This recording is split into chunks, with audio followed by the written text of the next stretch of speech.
Assalamualaikum warahmatullahi wabarakatuh. Perkenalkan, nama saya Yulfa dengan nomor induk mahasiswa 232020 388 620 8065. Saya dari Fakultas Tarbiyah, Program Studi Pendidikan Agama Islam. Baik, pada kesempatan kali ini saya akan menjelaskan tentang prinsip-prinsip pembelajaran. Nah, prinsip-prinsip pembelajaran itu ada 5 bagian. Yang pertama yaitu proses perbedaan individual. Proses belajar bercorak ragam bagi setiap orang. Proses pembelajaran seginal memperhatikan perbedaan individual dalam kelas sehingga dapat memberi kemudahan pencapaian tujuan belajar yang setinggi-tingginya. Pembelajaran yang hanya memperhatikan satu tingkat sasaran akan gagal memenuhi kebutuhan seluruh peserta didik. Karena itu, seorang guru perlu memahami latar belakang emosi, dorongan, dan kemampuan individual. Yang kedua, prinsip transfer dan renti. Belajar dianggap bermanfaat bila seseorang dapat menyimpan dan menerapkan hasil belajar dalam situasi baru. Retensi adalah kemampuan untuk menyimpan sesuatu yang dipelajari peserta didik ke dalam memori yang suatu saat akan dapat dikeluarkan jika dibutuhkan.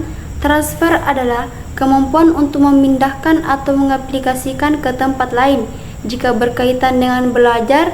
Transfer berarti kemampuan untuk mengaplikasikan informasi yang telah diterima peserta didik yang berhasil disimpan ke dalam memori ke dalam situasi nyata yang dihadapi. Contoh, peserta didik belajar matematika, apa yang dipelajari peserta didik dan dipahami akan disimpan. Retensi, konsep matematika yang berhasil dipelajari peserta didik kemudian diterapkan dengan tepat pada situasi kehidupan sehari-hari.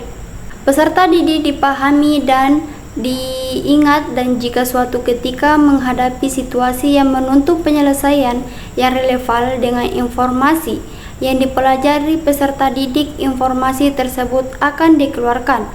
Situasi pada akhirnya akan digunakan dalam situasi yang lain. Proses tersebut dikenal dengan proses transfer kemampuan seseorang untuk menggunakan lagi hasil belajar disebut retensi. Berkenaan dengan proses transfer dan retensi, ada beberapa prinsip yang harus kita ingat. Yang pertama itu tujuan belajar dan daya ingin dapat memperkuat retensi. Usaha yang aktif untuk mengingat dan memberi tugas-tugas yang relevan sebagai sarana latihan dapat meningkatkan retensi. Yang ketiga, prinsip belajar kognitif, yang dimana belajar kognitif melibatkan proses pengenalan atau penemuan. Belajar kognitif mencakup asosiasi antar unsur pembentuk konsep, penemuan masalah, dan keterampilan memecahkan masalah yang selanjutnya. Pembentukan perilaku baru, berpikir, menalar, menilai, dan berimajinasi merupakan aktivitas mental yang berkaitan dengan proses belajar kognitif. Belajar kognitif yaitu ada beberapa hal yang perlu diperhatikan. Pertama itu dipusatkan pada aspek-aspek lingkungan yang relevan. Yang keempat yaitu prinsip belajar efektif, yang dimana proses belajar efektif berkaitan dengan bagaimana seseorang memberikan reaksi terhadap stimulus atau lingkungan yang dihadapi untuk memberikan penilaian.